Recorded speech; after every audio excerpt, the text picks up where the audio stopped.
PSC exam എഴുതി government ജോലി സമ്പാദിക്കണം എന്ന് ആഗ്രഹിക്കുന്ന ആളുകളാണോ നിങ്ങൾ? അതൊരു തമാശയായിട്ടാണോ നിങ്ങൾ എടുത്തിരിക്കുന്നത്? വളരെ എളുപ്പം സാധിക്കുന്ന ഒന്നാണ് എന്നാണോ കരുതുന്നത്?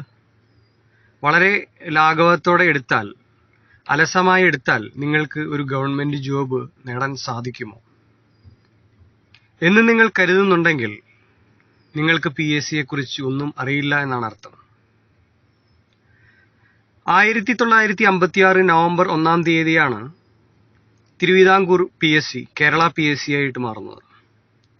അന്ന് തുടങ്ങി ഇന്നോളം PSCയുടെ ചരിത്രത്തിൽ ആരും തന്നെ പഠിക്കാതെ പോയി കറക്കിക്കുത്തി എഴുതിയിട്ട് PSC എക്സാം ജയിക്കുകയോ ഗവൺമെന്റ് ഉദ്യോഗം നേടുകയോ ചെയ്ത ചരിത്രമുണ്ടായിട്ടില്ല, ഇനിയൊട്ടും ഉണ്ടാവുകയുമില്ല. ഒരു കാലഘട്ടത്തിൽ, ഒരു 90s ഒക്കെ കാലഘട്ടത്തിൽ അധികം ആളുകൾ എഴുതുന്നുണ്ടായിരുന്നില്ല. നന്നായിട്ട് ഹാർഡ് വർക്ക് ചെയ്ത് പഠിച്ച് ഒരു സിസ്റ്റമാറ്റിക് രീതിയിലൊന്നും പഠിക്കുന്നവരുണ്ടായിരുന്നില്ല. ആ ഒരു കാലഘട്ടത്തിൽ കുറവ് മാർക്കിലും ഉദ്യോഗത്തിൽ കയറിയ ആളുകളൊക്കെ ഉണ്ടായേക്കാം. എന്നാൽ ഇന്ന് ഈ ഒരു 2024 ഈ ഒരു 21ാം നൂറ്റാണ്ടിൽ ഒരിക്കലും PSC പബ്ലിക് സർവീസ് കമ്മീഷന്റെ പരീക്ഷ വളരെ എളുപ്പം ജയിച്ച് ഉദ്യോഗം നേടാൻ നിങ്ങൾക്ക് സാധിക്കില്ല. അതിനും മാത്രം ആളുകൾ കോമ്പീറ്റ് ചെയ്യാനായിട്ട് നിങ്ങൾക്ക് ചുറ്റുമുണ്ട്. സമർത്ഥരായ ആളുകൾ, വളരെയധികം കഠിനാധ്വാനം ചെയ്യുന്ന ആളുകൾ, വർഷങ്ങളോളമായിട്ട് കഠിനാധ്വാനം ചെയ്യുന്ന ആളുകൾ, അവരെയൊക്കെ തോൽപ്പിച്ചുകൊണ്ട് വേണം നിങ്ങൾ വിജയശ്രീ ലാളിതനാകാൻ, ഉദ്യോഗം നേടാൻ. എളുപ്പമാണോ? ചിന്തിക്കുക. ഇപ്പോൾ PSCയുടെ എക്സാമുകളും അതിനനുസരിച്ചുകൊണ്ട് അത്രയും സ്റ്റാൻഡേർഡ് ഉള്ളതാണ്. ഒരർത്ഥത്തിൽ പറഞ്ഞാൽ കഠിനമാണ്. അതിനനുസരിച്ച് നമ്മൾ പ്രവർത്തിച്ചാൽ തീർച്ചയായിട്ടും നമുക്ക് വിജയം നേടാൻ സാധിക്കും. സാധിക്കാത്തതായിട്ട് ഒന്നും തന്നെയില്ല. മനുഷ്യന് അപ്രാപ്യമായിട്ട് എന്താണുള്ളത്? എല്ലാം മനുഷ്യനാൽ സാധ്യമാണ്. പക്ഷേ അതിനുവേണ്ടി പ്രവർത്തിക്കണം. അതിനുവേണ്ടിയുള്ള മനസ്സും ശരീരത്തെയും എല്ലാം അതിന് സജ്ജമാക്കണം. എങ്കിൽ തീർച്ചയായിട്ടും വിജയമുണ്ടാകും. സിസ്റ്റമാറ്റിക് ആയിട്ടുള്ള ഒരു രീതിയിൽ, വളരെ ശാസ്ത്രീയമായ രീതിയിൽ അത് പഠിക്കണം. വ്യക്തമായ ഒരു സിലബസ് ഉണ്ട്, ഓരോ എക്സാമുകൾക്കും PSC പറയുന്നുണ്ട്. അത് പ്രകാരം എല്ലാ പോർഷൻസും സബ്ജക്ട്സും പഠിക്കേണ്ടതായിട്ടുണ്ട്. അങ്ങനെ പഠിച്ചെങ്കിൽ, നിരന്തരം ഹാർഡ് വർക്ക് ചെയ്താൽ മാത്രമേ നിങ്ങൾക്ക് ഒരു PSC എക്സാം വിന്നറാകാൻ സാധിക്കുകയുള്ളൂ. അല്ലാത്ത പക്ഷം ഒരിക്കലും സാധിക്കുകയില്ല. അങ്ങനെ തന്നെ പറഞ്ഞ് മനസ്സിലാക്കേണ്ടതുണ്ട്. കാരണം ഒരിക്കലും ഒരു അലസനായ ഒരാളെ സംബന്ധിച്ച് PSC എക്സാമിലൂടെ ജോലി നേടുക എന്നത് സാധ്യമല്ല. എന്നാൽ വർക്ക് ഹാർഡ് ചെയ്യാനായിട്ട് തൽപരരായ ആളുകൾ, മനസ്സുള്ള ആളുകൾ തീർച്ചയായിട്ടും നേടുക തന്നെ ചെയ്യും. അത് ഇന്നല്ലെങ്കിൽ നാളെ. തോൽവിയിൽ പതറാതെ മുന്നോട്ട് തന്നെ പോവുക. വീണ്ടും വീണ്ടും പരിശ്രമിക്കുക. നിരന്തരം പരിശ്രമിച്ചുകൊണ്ടിരിക്കുക. ഒരു PSC വിദ്യാർത്ഥിയെ സംബന്ധിച്ച് പഠിക്കാനായിട്ട് സമയമില്ല. 24 hours അവൻ പഠനത്തിലായിരിക്കണം. കിട്ടുന്ന സമയത്തൊക്കെ വായിക്കുകയും അല്ലാത്ത സമയത്തെല്ലാം വായിച്ചതും പഠിച്ചതുമായ കാര്യങ്ങൾ മനസ്സിലിട്ട് മനനം ചെയ്യുകയും വേണം. എങ്കിലേ അത് ഓർത്തെടുക്കാൻ സാധിക്കുള്ളൂ. ഒരു സാഗരം പോലെ കിടക്കുകയാണ്. വിജ്ഞാനത്തിന്റെ കലവറയാണിത്. ഒരു വിഷയമല്ല, അനേകം വിഷയങ്ങളാണ്. ഫിസിക്സ്, കെമിസ്ട്രി, ബയോളജി, ബോട്ടണി, എന്തൊക്കെയുണ്ടോ എല്ലാം ഇതിൽ അന്തർലീനമായിട്ടുണ്ട്. ബയോളജി എന്നതിൽ തന്നെ എല്ലാം ഉണ്ട്. സസ്യശാസ്ത്രവും ജന്തുശാസ്ത്രവും എല്ലാം വരുന്നു. IT വരുന്നു. എന്താണില്ലാത്തത്? ഭാഷകൾ വരുന്നു. മലയാളം, ഇംഗ്ലീഷ്, എല്ലാ വിഷയങ്ങളും ഉണ്ട്. എല്ലാ നോളേജുകളും, ഈ ഭൂമിയെപ്പറ്റി ജിയോഗ്രഫിക്കലായിട്ടുള്ള കാര്യങ്ങൾ, അതുപോലെ നാസ, ISRO തുടങ്ങിയ സ്ഥാപനങ്ങൾ, അവരൊക്കെ വിക്ഷേപിച്ചിട്ടുള്ള ഉപഗ്രഹങ്ങളും റോക്കറ്റുകളും, ഇതൊക്കെ സമകാലീനമായിട്ടുള്ള എന്തൊക്കെ പ്രശ്നങ്ങളുണ്ടോ, എത്ര ലോകരാജ്യങ്ങളുണ്ടോ, രാഷ്ട്രങ്ങളുണ്ടോ, അവിടെയൊക്കെ നടന്ന കാര്യങ്ങൾ എല്ലാം തന്നെ നമ്മൾ അറിഞ്ഞുകൊണ്ടിരിക്കണം. നിരന്തരം വായന വേണം. പ്രത്യേകിച്ച് നിരന്തരം പത്രവായന വേണം. വായിക്കാൻ മനസ്സിലാത്ത ഒരാൾക്കും പഠിക്കാൻ മനസ്സിലാത്ത ഒരാൾക്കും തന്നെ PSC എക്സാമിലൂടെ ജോലി നേടാൻ സാധിക്കില്ല. ഇതൊരു നെഗറ്റീവ് വീഡിയോ അല്ല, സത്യത്തെ സത്യമായിട്ട് പറയുന്നതാണ്. അപ്പോൾ ആദ്യം നമുക്ക് പുസ്തകങ്ങൾ വായിക്കാനുള്ളൊരു മനസ്സുണ്ടാകണം. വായനാശീലം വളർത്തണം. അതിനാദ്യം വേണ്ടത് പത്രങ്ങൾ വായിച്ച് തുടങ്ങുക എന്നുള്ളതാണ്. മറ്റുള്ള പുസ്തകങ്ങൾ വായിക്കുന്ന പോലെ തന്നെ ദിനപത്രം, ന്യൂസ് പേപ്പേഴ്സ് വായിക്കൽ വളരെ ഇമ്പോർട്ടൻ്റ് ആയിട്ടുള്ളൊരു കാര്യമാണ്. ഞാൻ എപ്പോഴും പറയാറുണ്ട്, പാർട്ടി പത്രങ്ങളല്ല വായിക്കേണ്ടത്, മറിച്ച് ഒതന്റിക് ആയിട്ടുള്ള, പ്രശസ്തമായിട്ടുള്ള, കാലങ്ങളായിട്ട് പോരുന്ന മാതൃഭൂമി, മനോരമ തുടങ്ങിയ പത്രങ്ങൾ. മാതൃഭൂമിയെ കുറിച്ച് നമുക്കറിയാം. കേരളത്തിന്റെ വന്ധ്യ വയോധികൻ എന്നറിയപ്പെടുന്ന KP കേശവമേനോൻ ഹോം റൂൾ പ്രസ്ഥാനത്തിന്റെ പ്രചാരകനായ, കേരളത്തിലെ മലബാറിലെ പ്രചാരകനായിട്ടുള്ള കെ പി കേശവമേനോനെ കുറിച്ച് ഒരുപാട് കാര്യങ്ങൾ നമുക്ക് PSC യിൽ പഠിക്കാനുണ്ട്. അതൊക്കെ നമ്മൾ ക്ലാസ്സിൽ എടുക്കുന്നുണ്ട്. അതുപോലെ വർഗീസ് മാപ്പിള, അദ്ദേഹം ആരംഭിച്ചിട്ടുള്ള മനോരമ പത്രം, ഇങ്ങനെയുള്ള പത്രങ്ങൾ, ഹിന്ദു പോലെയുള്ള ഇംഗ്ലീഷ് പത്രങ്ങൾ, നാട്ടിലെ കാര്യങ്ങൾ, നാട്ടുകാര്യങ്ങൾ, ജില്ലാതലത്തിലുള്ള കാര്യങ്ങൾ, സംസ്ഥാന തലത്തിലുള്ള കാര്യങ്ങൾ, ഒരു രാഷ്ട്രത്തിന്റെ തലത്തിലുള്ള, രാജ്യത്തിന്റെ തരത്തിലുള്ള കാര്യങ്ങൾ മാത്രവുമല്ല, വിദേശ രാജ്യങ്ങളിലെ ഇന്റർനാഷണൽ ആയിട്ടുള്ള കാര്യങ്ങളും അന്തർദേശീയമായിട്ടുള്ള കാര്യങ്ങൾ, എല്ലാത്തിലുള്ള അറിവും നമുക്ക് സമകാലീനമായിട്ട് നടന്നുകൊണ്ടിരിക്കുന്ന ചുറ്റുപാടുകളെ കുറിച്ച് നമ്മളെ ബോധവാന്മാരാക്കുന്നതാണ് ദിനപത്രങ്ങൾ. അതുകൊണ്ട് PSC വിദ്യാർത്ഥിയെ സംബന്ധിച്ച് കറന്റ് അഫയേഴ്സ് എന്ന് പറയുന്ന ഒരു സെക്ഷൻ ഏറ്റവും കൂടുതൽ LDCക്ക് മാർക്ക് ആ സെക്ഷനിൽ നിന്നാണ്.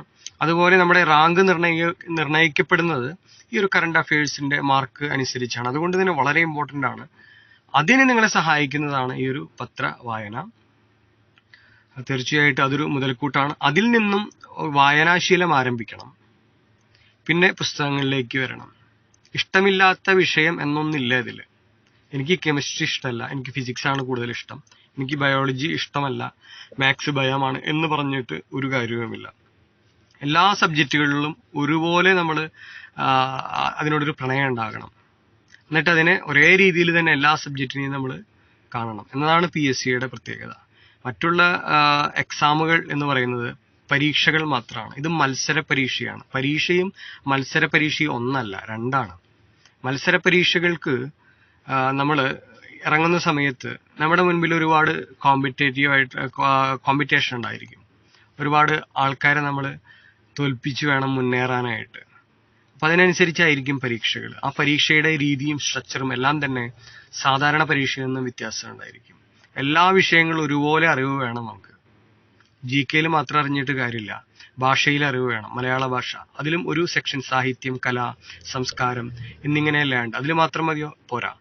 നമുക്ക് അതിന്റെ ഗ്രാമർ സെക്ഷൻ അറിയാം. ഇതുപോലെ തന്നെ ഇംഗ്ലീഷ് ആണെങ്കിലും മാത്സ് ആണെങ്കിലും എല്ലാ വിഷയത്തിനെയും ഒരുപോലെ നമ്മൾ സ്നേഹിക്കണം, ഒരുപോലെ പഠിക്കാൻ ശ്രമിക്കണം, ഒരുപോലെ അതിന്റെ പുസ്തകങ്ങൾ വായിക്കണം, നിരന്തരം വായിച്ചുകൊണ്ടിരിക്കണം.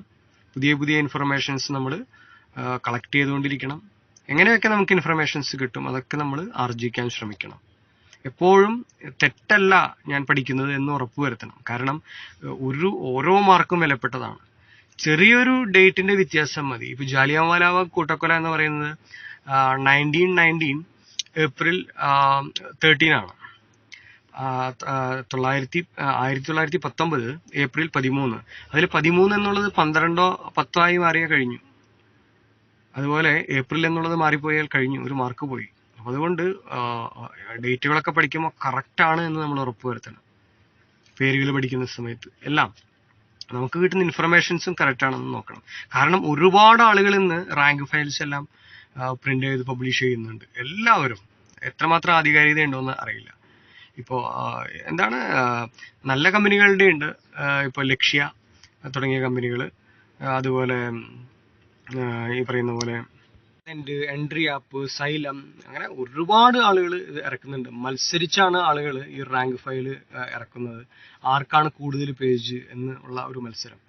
എന്ത് തന്നെയായാലും ഏതാണോ ഏറ്റവും നല്ലതായിട്ട് നിങ്ങൾക്ക് തോന്നുന്നത്, അല്ലെങ്കിൽ നല്ലൊരു അറിവുള്ള ഒരാളോട് അയാൾ സജസ്റ്റ് ചെയ്യുന്ന ഒരു പുസ്തകം വാങ്ങിക്കുക. എന്നിട്ട് വേണം പഠിച്ചു തുടങ്ങാനായിട്ട്. റാങ്ക് ഫയൽ മാത്രമല്ല ആശ്രയിക്കേണ്ടത്, വളരെയധികം ഇമ്പോർട്ടൻ്റ് ആണ് SCRT ബുക്കുകൾ, NCRTC ബുക്കുകൾ, SCRTC ബുക്കുകളെല്ലാം വളരെ പ്രധാനമാണ്. പാഠപുസ്തകമാണ് ഏറ്റവും പ്രധാനം. 1 മുതൽ 10 വരെ, 10 പിന്നെ 11 പ്ലസ് 1 പ്ലസ് 2 പുസ്തകങ്ങളും വളരെ ഇമ്പോർട്ടൻ്റ് ആണ്. അതാണ് ആ പാഠപുസ്തകങ്ങളും വളരെ ഒരു 60% നമുക്ക് പാഠപുസ്തകങ്ങളിൽ നിന്നാണ് ചോദ്യങ്ങൾ വരാറ്, പ്രത്യേകിച്ച് LDCക്കെല്ലാം. അതുപോലെ തന്നെ ഈ പറയുന്ന പോലെ തൊഴിൽ വാർത്ത, തൊഴിൽ വീതി തുടങ്ങിയ പത്രത്തിന്റെ ഭാഗങ്ങളായിട്ട് വരുന്ന അത് വാങ്ങിക്കേണ്ടതായിട്ടുണ്ട്. തൊഴിൽ പങ്ക്തികൾ അത് നമ്മളെ സഹായിക്കുന്നതാണ്. പ്രത്യേകിച്ച് മാതൃഭൂമിയുടെ തൊഴിൽ വീതിയും മനോരമയുടെ തൊഴിൽ വാർത്ത നേരെ വിപരീതമാണെന്ന് തോന്നുന്നു. മനോരമയുടെയാണ് തൊഴിൽ വീതി, തൊഴിൽ വാർത്ത വരുന്നത് മാതൃഭൂമിയുടെയാണെന്ന് കരുതുന്നു. ഇതിനേക്കാളൊക്കെ ആധികാരികമായിരിക്കുക PSC തന്നെ ഡയറക്റ്റ് ഇറക്കുന്ന PSC ബുള്ളറ്റിനുണ്ട്. അപ്പൊ അതൊക്കെ നമ്മൾ എന്താണ്, ഒരു വർഷം മുന്നേ തന്നെ, ഒരു വർഷത്തെ മൊത്തം ഈ പറയുന്ന തൊഴിൽ വാർത്തയും തൊഴിൽ വീതിയും PSC ബുള്ളറ്റിനും സാധിക്കുമെങ്കിൽ 3 നമുക്ക് വായിക്കാം. അതുപോലെ റാങ്ക് ഫയൽ ഉപയോഗിക്കാം.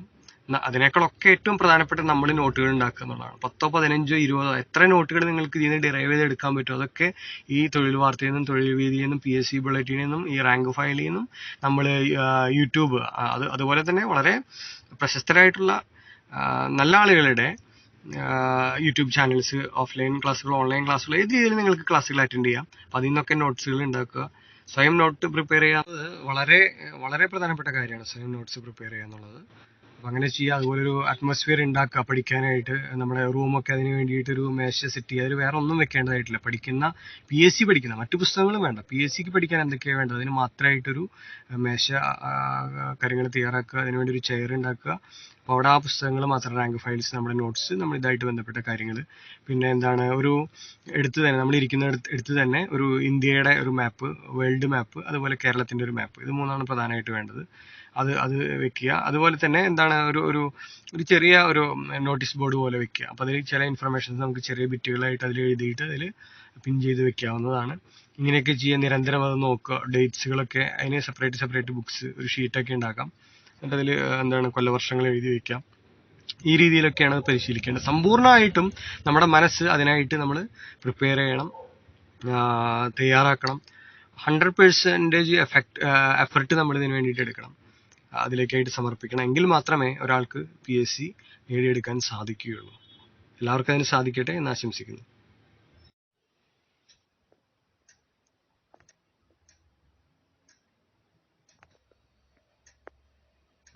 തൊഴിൽ വാർത്ത, തൊഴിൽ വീതി, PSC ബുള്ളറ്റിൻ, റാങ്ക് ഫയൽസ്. നമ്മൾ സ്വയം പ്രിപ്പയർ ചെയ്യുന്ന നോട്ട്ബുക്സ് വളരെ ഇമ്പോർട്ടൻ്റ് ആണ്. സപ്ലിമെൻ്ററി ആയിട്ട് വരുന്ന ഹരിശ്രീ, ദി വിന്നർ, ഇവയൊക്കെ വളരെ ഇമ്പോർട്ടൻ്റ് ആണ്. SCERT, NCERTC ബുക്സ് എല്ലാം വളരെയധികം ഇമ്പോർട്ടൻ്റ് ആണ്. ഡേറ്റുകളെല്ലാം ഇതുപോലെ ചെറിയ ഒരു കട്ട് പേപ്പറിൽ കട്ട് ചെയ്തിട്ട് ഇങ്ങനെ ബിറ്റുകളായിട്ട് സൂക്ഷിക്കാവുന്നതാണ്. ഇങ്ങനെ ഒരു പഠന അറ്റ്മോസ്ഫിയർ നമ്മൾ ഉണ്ടാക്കിയെടുക്കേണ്ടതായിട്ടുണ്ട്.